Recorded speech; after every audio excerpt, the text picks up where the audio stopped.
இன்றைய வேத வாக்கு. இன்றைய நாள் நாம் தியானம் செய்வதான தலைப்பு, ஆலயம் போகும்போது நாம் பின்பற்ற வேண்டியவைகள். நாம் தேவாலயத்துக்கு செல்லும்போது, சபைக்கு செல்லும்பொழுது நாம் பின்பற்ற வேண்டியதான ஒரு சில காரியங்களில் முதலாவதாக இன்றைக்கு நாம் பார்க்க இருக்கிறதான ஒரு காரியம், லூக்கா எழுதிய சுவிசேஷம் 18ஆம் அதிகாரம் 10-14 வசனங்கள் வாசிக்கும்பொழுது அந்த இடத்துல இப்படியாக ஒரு விஷயத்தை சொல்லப்பட்டிருக்கிறாங்க. அங்கே என்ன சொல்லப்பட்டிருக்குன்னு சொல்லி பார்க்கும்பொழுது, தாழ்மையுடன் நாம் ஆலயத்துக்கு செல்லும்பொழுது, சபைக்கு செல்லும்பொழுது தாழ்மையுடன் நாம் செல்ல வேண்டும். நம்மை தாழ்த்தி தேவாலயத்துக்கு நாம் வர வேண்டும் அல்லது போக வேண்டும் என்று பார்க்கிறோம். இந்த வசனம் இப்படியாக சொல்கிறது, 2 மனிதர் ஜெபம் பண்ணும்படி தேவாலயத்துக்கு போனார்கள். ஒருவன் பரிசேயன், மற்றவன் ஆயக்காரன். பரிசேயன் என்று, தேவனை நான் பரிகாரர், அநியாயக்காரர், விபச்சாரக்காரராகிய மற்ற ஜனங்களை போலவும் இந்த ஆயக்காரனைப் போலவும் இராததினால் உம்மை ஸ்தோத்தரிக்கிறேன். வாரத்தில் 2 தரம் உபவாசிக்கிறேன்.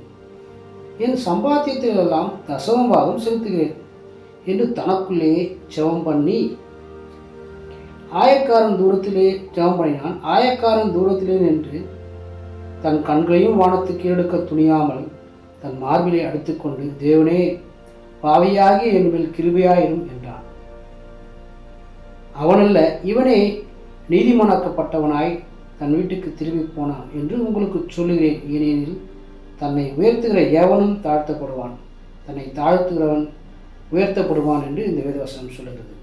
இந்த இடத்துல இந்த வேத பகுதியில் பார்க்கிற சம்பவத்தை நேரடியாக நம்முடைய ஆண்டவர் ரட்சகருமாகிய இயேசு கிறிஸ்துவை இந்த வார்த்தையில் சொல்லுகிறார்.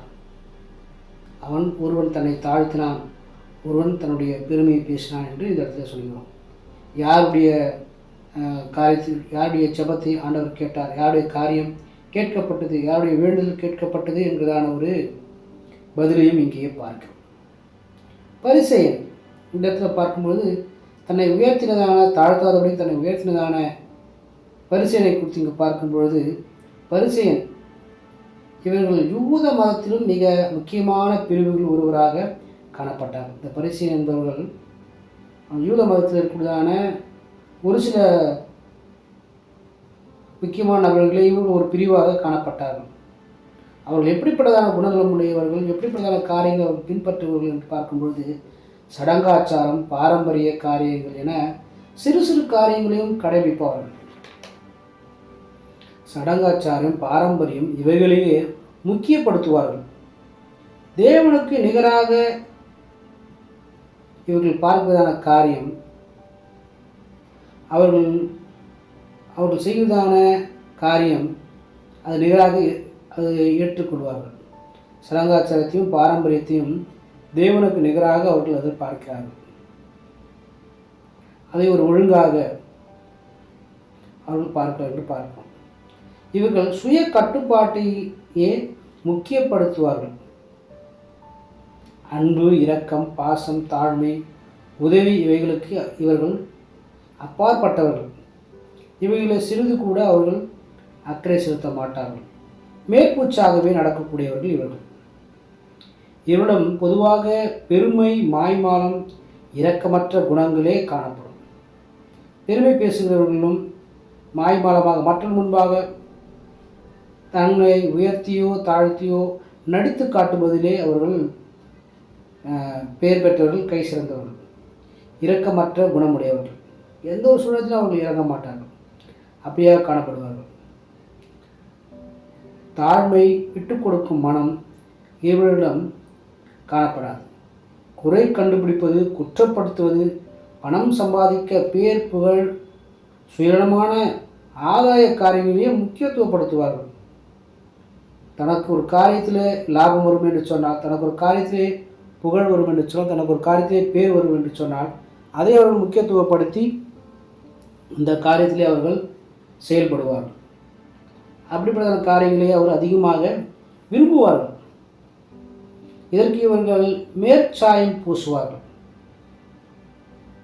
தங்களை பரிசுத்தவான், வேதத்தின்படி நடக்கிறவர்கள், வேத சட்டத்திட்டத்தின்படி நடக்கிறவர்கள், நேர்மையாக நடப்பவர்கள், வாக்கு மாறாதவர்கள் என வெளி வேஷத்தை கூடியவர்கள், வெளி காட்டிக்கொண்டு நடப்பவர்கள், தங்கள் உள்ளான காரியங்களை குறித்து அக்கறையுள்ளவர்கள், வெளிப்புற காரியங்கள் மீது அதிக கவனம் அக்கறை இல்லாமல் சுயநலமுடன் பெருமை எண்ணங்களுடன் நடப்பவர்கள், தாழ்மைக்கும் அவர்கள் தூரமானவர்கள். ஆனால் ஆயக்காரன் தூரத்திலேயே தன்னை தாழ்த்தினான் என்று இந்த வேதவசனம் சொல்கிறது. ஆயக்காரனோ ஆண்டவரே என்று சொல்லி தன்னை தூரத்தில் இருக்கும்போதே தன்னை தாழ்த்தினான். தாழ்த்தி ஆண்டவர் நோக்கி பார்க்க அவன் துணியாதபடிக்கு தன்னை தாழ்த்தினான். துணிகரம் கொள்ளாதவன் குற்ற உணர்வு உள்ளவனாக காணப்பட்டான். தேவனே எனக்கு உதவி செய்யும் என வேண்டிக் கொண்டான். தன்னை முழுவதுமாக சமர்ப்பித்தான். ஆண்டவர் சமூகத்தை விட்டு கொடுத்தான். ஆண்டவரே எனக்கு நீர் உதவி செய்ய வேண்டும் என்று சொல்லி அவன் தன்னை தாழ்த்தி விட்டு கொடுத்தான், அர்ப்பணித்தான். மற்றவருடன் தன்னை ஒப்பிட்டு காட்டாதவன். ஆனால் மேலே பார்த்தான் அந்த நபரோ தன்னை ஒப்பிட்டு காண்பித்தான், மற்றவர்களோடு ஒப்பிட்டான். நான் அவனை போல இல்லை, இவனை போல இல்லைன்னு சொல்லி அவன் ஒப்பிட்டானா, இவனோ யாரோடு தன்னை ஒப்பிடாதபடிக்கு நல்ல ஒழுக்கம் உள்ளவனாக இருந்தான்.